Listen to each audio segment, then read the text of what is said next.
हाँ जी बच्चों, तो आप कैसे हो।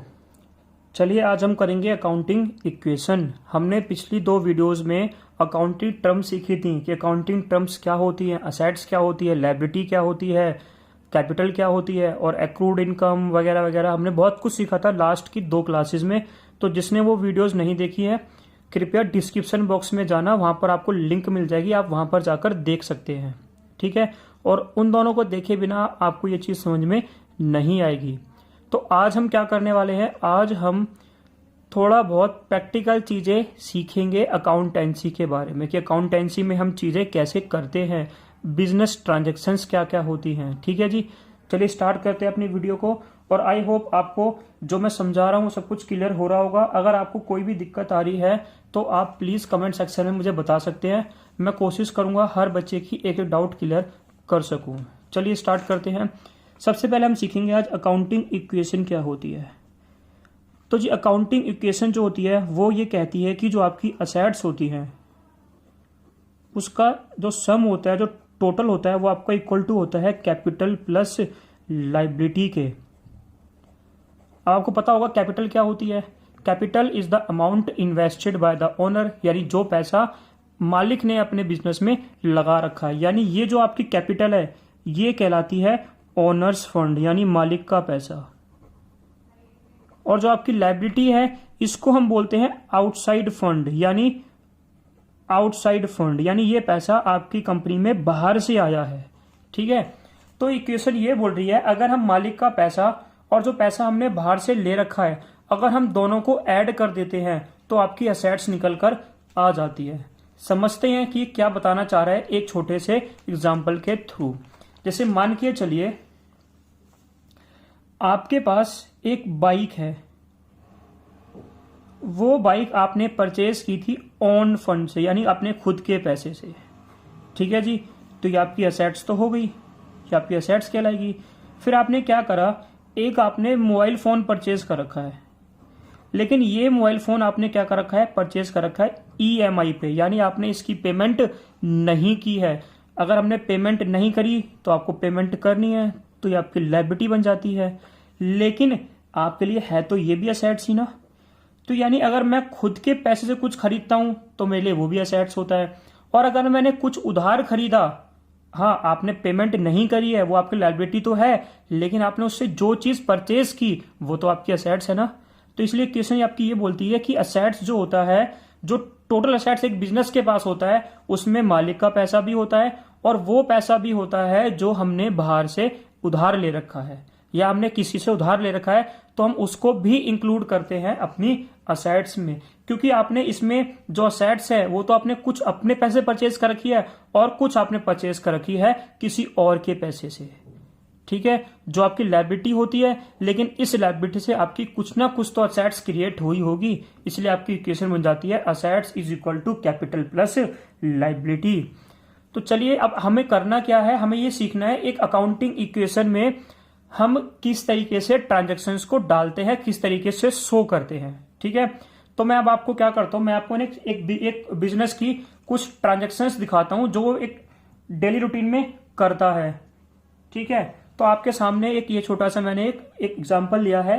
एक कोई भी फर्म है, उसमें बोला गया है show the effect of following transaction. ये हमें ट्रांजैक्शंस गिवन है कुछ, हमें इनका इफेक्ट शो करना है किसमें, अकाउंटिंग इक्वेशन में। तो हम पहले क्या करेंगे, हम पहले समझते हैं कि ये ट्रांजैक्शंस क्या क्या दे रखी हैं आपको। तो आपको लिखा हुआ है स्टार्टेड बिजनेस विद कैश, यानी सबसे पहले तो आप बिजनेस स्टार्ट करोगे ना, तभी तो आप उसके अंदर लेन देन करोगे, तभी तो आप उसमें सामान खरीद कर बेचोगे। तो पहले हम क्या करेंगे, हम सबसे पहले स्टार्ट करेंगे अपना बिजनेस। सेकंड में क्या लिखा हुआ है, purchase goods for cash. Second में क्या करा हमने, अब हमने बिजनेस चालू किया है तो हम कुछ किसी चीज का तो बिजनेस करेंगे, तो हमने क्या करा है, गुड्स परचेज किए हैं कैश में। थर्ड में हमने क्या करा है, हमने एक मशीन परचेज की है, ये भी हमने कैश में ही परचेज की है। और हम फोर्थ में क्या कर रहे हैं, सोल्ड गुड्स फॉर कैश। अब हमने क्या करा, अपने गुड्स को बेच दिया है कैश में। और ध्यान रखना आपकी बुक का नाम जो है वो है डबल एंट्री बुक कीपिंग। इसका मतलब है हर एंट्री के दो इफेक्ट होते हैं, आपको हर एंट्री से दो चीज, कम से कम दो चीज आपकी निकल कर आएंगी। तो अगर मैं पहली एंट्री की बात करूं, स्टार्ट किया है बिजनेस कैश से, तो कैश क्या होता है आपका कैश होता है असेट्स। और आप बिजनेस को स्टार्ट कर रहे हो, तो याद करो definition of capital, amount invested to start a business. तो यहां से आपकी दो चीज क्या निकल कर आई, एक तो आपका कैश आ गया और दूसरी आपकी निकल कर आई कैपिटल। चलिए स्टार्ट करते हैं, हम इसको कैसे दिखाएंगे अकाउंटिंग इक्वेशन के अंदर। चलिए जी स्टार्ट करते हैं। सबसे पहले क्या करेंगे हम लोग, सबसे पहले हम अकाउंटिंग इक्वेशन का एक फॉर्मेट होता है, पहले हम उस फॉर्मेट को बनाते हैं। और जो भी करोगे आपको एक प्रॉपर एक फॉर्मेट के साथ करना है। यहां लिखेंगे हम ट्रांजैक्शंस, यहां पर आपकी इक्वेशन आ जाएगी। इक्वेशन क्या होती है आपकी, assets equal to capital plus liability. अब आपको क्या करना है, आप जो जो ट्रांजैक्शन करते जाओगे आप उन ट्रांजैक्शंस को यहां पर शो करोगे। ठीक है जी, चलिए स्टार्ट करते हैं। तो हमें सबसे पहले एंट्री क्या थी कि हमने बिजनेस को स्टार्ट किया था। ठीक है, तो हम डालते हैं पहले उसी ट्रांजैक्शन को। तो जब हम बिजनेस स्टार्ट करते हैं, आपको बताया मैंने, हम दो चीज लेकर आए हैं, एक तो हम कैश लाए हैं, दूसरा हम लेकर आए हैं कैपिटल। तो कैश आपका असेट्स होता है, असेट्स में डाल देंगे कैश के नाम से। दूसरा था आपका कैपिटल, कैपिटल कहां पर आएगी, कैपिटल क्या आएगी, कैपिटल के अंडर, यहां लिखा आपने कैपिटल। और क्या करेंगे, जो फर्स्ट ट्रांजैक्शन थी आपकी स्टार्टेड बिजनेस विद कैश, इसको आप पूरा का पूरा ऐसे ही यहां पर नोट डाउन कर देना है आपको। ठीक है जी, तो हम कितना कैश लेकर आए, हम लेकर आए 1 लाख। तो 1 लाख आपकी कैपिटल भी होगी और 1 लाख आपका क्या हो गया, कैश भी हो गया, आपका असेट्स भी हो गया। अब चलते हैं अगली ट्रांजैक्शन पर। अब आपको सिंपल ये देखना है कि अगर आप कुछ चीज खरीद रहे हो तो आपकी फर्म में क्या आ रहा है और आपकी फर्म से क्या जा रहा है, यानी आपको सिर्फ और सिर्फ यहां पर प्लस माइनस सीखना है। तो मैंने गुड्स परचेज के लिखा हुआ है, परचेज गुड्स, तो जो चीज मैं खरीदता हूं वो मेरे पास आएगी। और मैंने परचेज किया है कैश में, तो मेरा कैश चला जाएगा। आप शॉप पर जाते हो पेन परचेज करने के लिए, तो आपके पास जब परचेज करते हो पेन, तो पेन आता है और कैश जाता है। और हम गुड्स के लिए क्या टर्म यूज करते थे, हम गुड्स को बोलते हैं स्टॉक। तो स्टॉक आपके पास आया तो आपने क्या करा, स्टॉक को प्लस कर दिया और यहां से क्या करा आपने, कैश को माइनस कर दिया। तो यहां पर आपको सिंपल है, जो चीज आ रही है उसको प्लस कर देना है और जो गई उसको माइनस कर देना है। तो आपके पास 1 लाख का कैश था, आपका 20 चला जा चुका, तो बचा आपके पास कितना, 80। और आपका स्टॉक पहले 0 का था, वो आपका 20 से बढ़ गया। यहां पर आपका कुछ भी नहीं हुआ, तो इसको आप ऐसे ही लिख दोगे। ये बन गई आपकी न्यू इक्वेशन, इसे बोलते हैं हम न्यू इक्वेशन। ये थी आपकी सेकंड ट्रांजैक्शन, जिसको आप ऐसे ही, इसको बोलते हैं हम न्यू इक्वेशन। और आपको सेकंड भी ऐसे ही नोट डाउन कर देनी है पूरी पूरी। ठीक है, मैं नहीं कर रहा, टाइम वेस्ट होगा, आप आराम से कर सकते हैं। अब आते हैं हम थर्ड ट्रांजैक्शन पे। थर्ड में क्या बोला गया है, हमने मशीन परचेज की है। तो बताइए मशीन क्या होती है, मशीन आपकी होती है असेट्स। तो हम कहां पर जाएंगे, हम जाएंगे असेट्स के अंदर। क्या यहां पर आपने मशीन के नाम से कोई कॉलम ओपन कर रखा था, नहीं जी। तो हम क्या करेंगे, मशीन के नाम से हमने आपको एक कॉलम ओपन कर दिया। हमने मशीन परचेज की तो आपकी मशीन आएगी, और कैश में की है तो आपका कैश चला जाएगा। आपको सेम थर्ड ट्रांजैक्शन ऐसे ही पूरी यहां पर नोट डाउन कर देनी है। अब यहां पर हमारे पास 80 कैश था, 30 हमारा और चला गया, तो आपका बचा 50। स्टॉक में कुछ हुआ नहीं था, तो इसको हम ऐसे ही यहां पर नोट डाउन कर देंगे। अच्छा, मैं आपको एक चीज और बताता हूं, आपका क्वेश्चन ठीक है, यानी आप सही कर रहे हो या गलत कर रहे हो, आप चेक कर सकते हो। कैसे चेक कर सकते हो, जो भी आपकी न्यू इक्वेशन होती है, अगर वो आपकी हर बार इक्वल आ रही है, इसका मतलब आपने क्वेश्चन में जो भी कुछ किया है वो सब कुछ ठीक है। यहां पर आप देखिए ऐड करके 50 प्लस 20 70, 70 प्लस 30 1 लाख, और ये भी कितना आपका है 1 लाख है, यानी आपका बिल्कुल सही हो रहा है ये।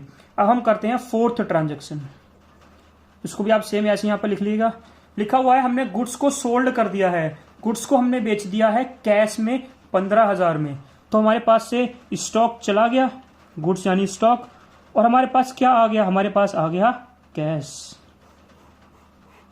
करिए प्लस माइनस, ये 65 हो गया आपका, यहाँ आपका 5 बचेगा, ये आपका हो जाएगा 30, और ये आपका हो जाएगा 1 लाख। ये कहलाएगी आपकी न्यू इक्वेशन। अब चेक करते हैं आपका क्वेश्चन ठीक है गलत है। तो अगर मैं इन सब का सम करूं तो इसका सम बनता है 1 लाख, और यहाँ भी कितना आपका आ रहा है 1 लाख, और आपकी इस क्वेश्चन में लायबिलिटी क्या थी 0 थी। तो आपकी इक्वेशन क्या हो रही है, ये इक्वल हो रही है। ठीक है जी, समझ में आया। चलिए अब एक क्वेश्चन करते हैं, थोड़ा सा ऊपर चलेंगे। अब हम इसमें कुछ बात करेंगे लायबिलिटी के बारे में कि लायबिलिटी हम कैसे ओपन करते हैं, लायबिलिटी हमें कैसे पता चलती है। चलिए जी, अब हम करेंगे सेकंड क्वेश्चन। ये रहा आपके सामने, देखते हैं इस क्वेश्चन में क्या गिवन है हमको। सेम फर्स्ट ट्रांजेक्शन आपको दे रखी है, Ramesh started business with cash, यानी उसने स्टार्ट किया है बिजनेस कैश से। परचेज गुड्स ऑन क्रेडिट, यहां पर वर्ड आ गया क्रेडिट, इसका मतलब होता है उधार, यानी हमने उधार परचेज किया है।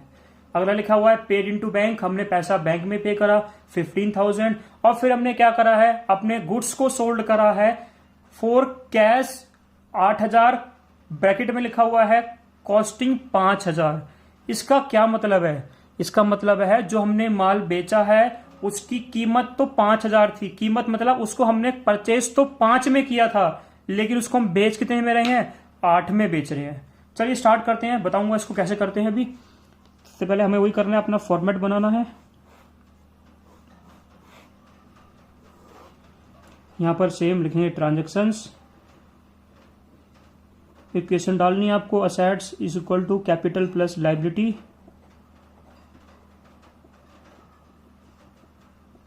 तो सबसे पहले हमने क्या करा, स्टार्ट किया है बिजनेस कैश के साथ, तो सेम आपके पास क्या आया, कैश, कैश आपका असेट्स होता है, दूसरी आपकी होती है कैपिटल, दूसरी डाल देंगे कैपिटल के अंदर।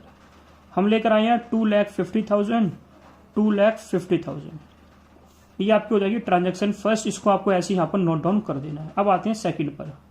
सेकंड में क्या लिखा है कि हमने गुड्स परचेज किया है, गुड्स परचेज किया है उधार, ना कि कैश में। तो गुड्स को क्या बोलते हैं, स्टॉक बोलते हैं। तो हम पहले कॉलम खोलते हैं स्टॉक के नाम से।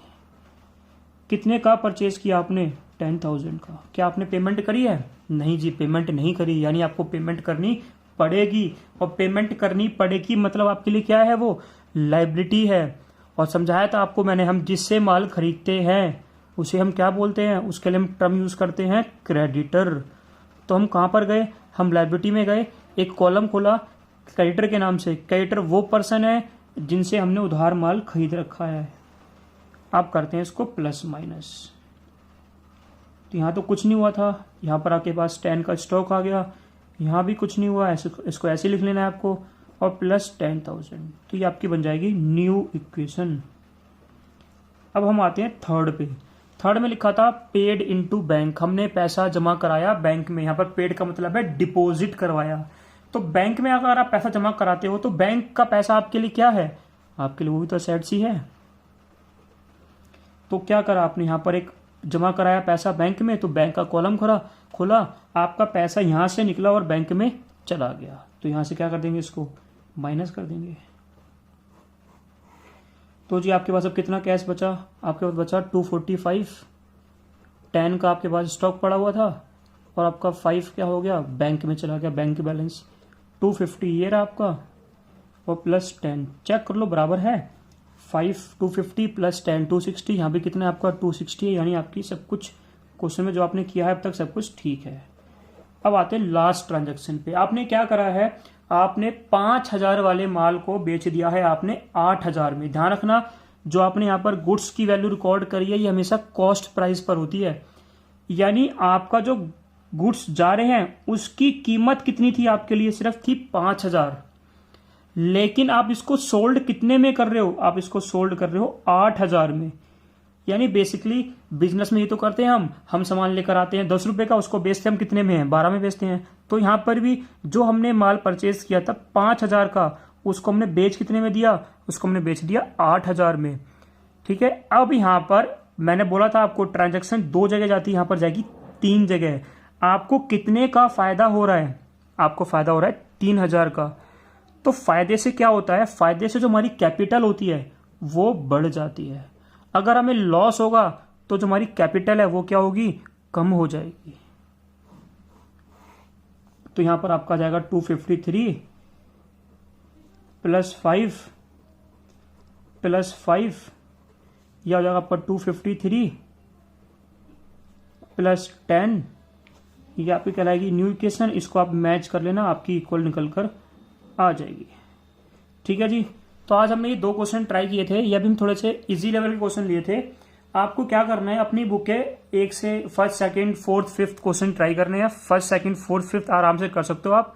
नेक्स्ट वीडियो में outstanding, accrued, prepaid, receive in advance, हम इन सब की बात करेंगे कि इन सबको हम अकाउंटिंग क्वेश्चन में कैसे शो करते हैं। तो आपको अगर वीडियो अच्छी लगी और आपको सब कुछ समझ में आया हो तो प्लीज़ सब्सक्राइब का बटन दबाना ना भूलें और वीडियो को जितना हो सके अपने फ्रेंड्स में शेयर कीजिए। नोटिफिकेशन बेल दबाना ना भूलें ताकि आपको मेरी हर वीडियो का अलर्ट आपको पहले से मिल जाए। ठीक है जी, ओके, बाय बाय। और प्लीज़ ये क्वेश्चन अपने आप ट्राई कर सकते हैं। और हाँ, मैं आपको डिस्क्रिप्शन में एक PDF की लिंक डालूंगा, आप उस पर जाकर आप कुछ क्वेश्चंस जो मैं दूंगा आपको करने के लिए वो आप देख सकते हो, उनको आप ट्राई कर सकते हो। उसमें कोई अगर आपको डाउट आती है तो आप मुझे कमेंट सेक्शन में बता सकते हैं। Okay, bye bye, take care.